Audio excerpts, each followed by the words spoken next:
Hello, welcome to another Bidaman review. Now today we're not taking a look at a Bidaman, but rather we're taking a look at something a bit different from Bidaman. This is actually a Chinese ripoff, kind of like a ripoff from what is it? Fu Wan over here. Yep. So these are toys that are made by China to get the kids to like it more. I bet those kids do not know Bidaman as well because they are pandered to a lot younger children. Now, these toys are actually in a decent quality, to be honest. Here we have Rising Dragon. Now, Rising Dragon's plastic quality is excellent. This guy's plastic quality is, I would say, is a bit lacking, but it's not bad. It's not gonna ban or anything.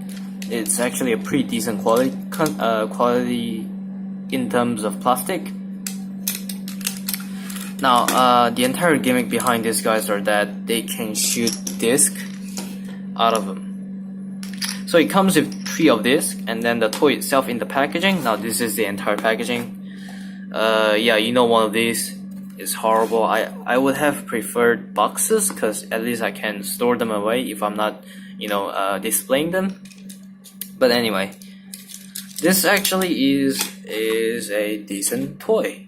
Now they shoot quite well, but I think they're a bit loose in some pieces. And overall, it's just a very nice toy for kids to play around with, and it has competitive aspect of it. So I think these are very interesting in general. You can collect them as well, since their looks get better by more upgrades that you buy.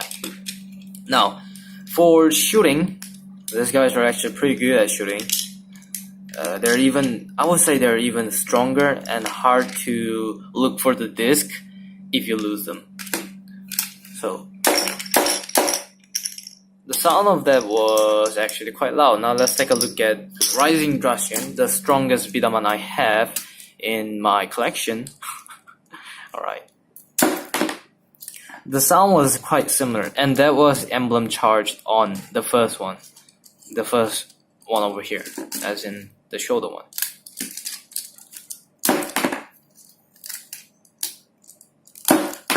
Now that was a bit stronger.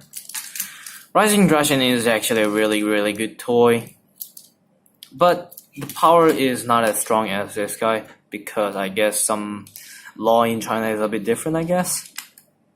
Now another thing about this particular Bidaman ripoffs are that their name is Battle Disc 3, and this guy's name is Hawkeye or Eagle Eye. I would say it's a bit more similar to Eagle Eye, but it is, what it is. Now, some of the things that I want to talk about this guy. So basically, first one is the emblem charge. These guys have proper emblem charge system. Now I would like to just call them overcharge because emblem charge, of course, this isn't emblem charge. This is just folding your hands on and then just folding your mouse down. That's not emblem charge. Now, but there is significant boost in power. Let me just grab that disc real quickly with my foot. Here we go. So yeah, that's actually really strong. I don't want to shoot it again. Maybe I'll rail on my hand. That's actually quite painful. It's not as bad. By the way, this disc right here comes with him is actually a QR code, I believe, that you can scratch it up and then just scan it to your game. Now there is a mobile game for this guy, so you can download it and then just do whatever if you happen to buy one of these. Now, another thing about these guys that are completely different from normal Bidaman is that their head system is entirely consists of a yellow bucket, which is the magazine, and then the face, literally. A face. This thing, if you lose this, you're basically screwed. You can't do anything. You really cannot.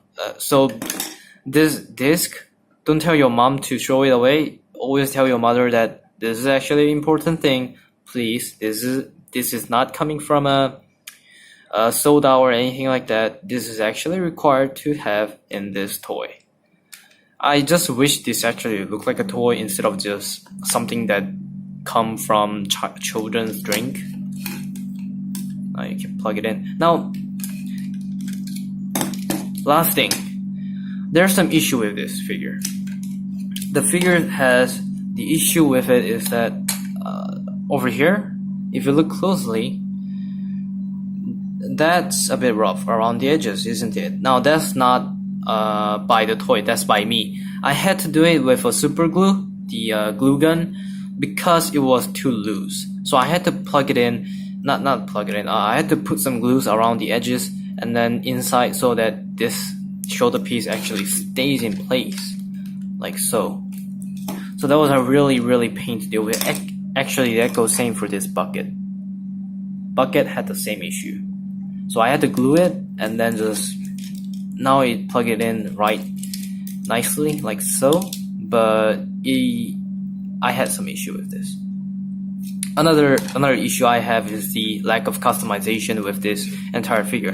The customization in this figure are basically just color swap. The core themselves are a bit different, but there's nothing about the core that says anything. Like the core, individual cores are basically very different from each other.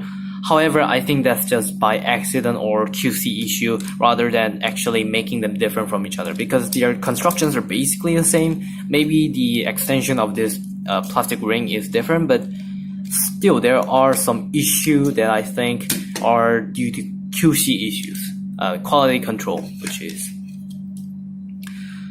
another issue I have, I guess, is the loose pieces around the edges.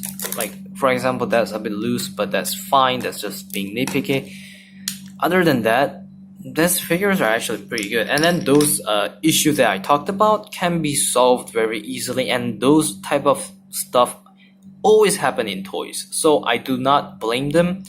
They're relatively smaller company compared to some of the Korean companies or bigger Chinese companies that I've seen before. But yeah, they are decent quality and they're made not with effort or not with love or passion or anything like that, but for money. But they have put some thoughts into the toys. I feel like the series started with people who used to love Bidaman, but heard that Bidaman was canceled, so they decided to make their own figures. However, there are some things that are lacking. There are some things I would love to have, but still, they're very nice toys. Anyway, this is Freddy's video review of Battle Disc 3 Eagle Eye. I'll catch you next time.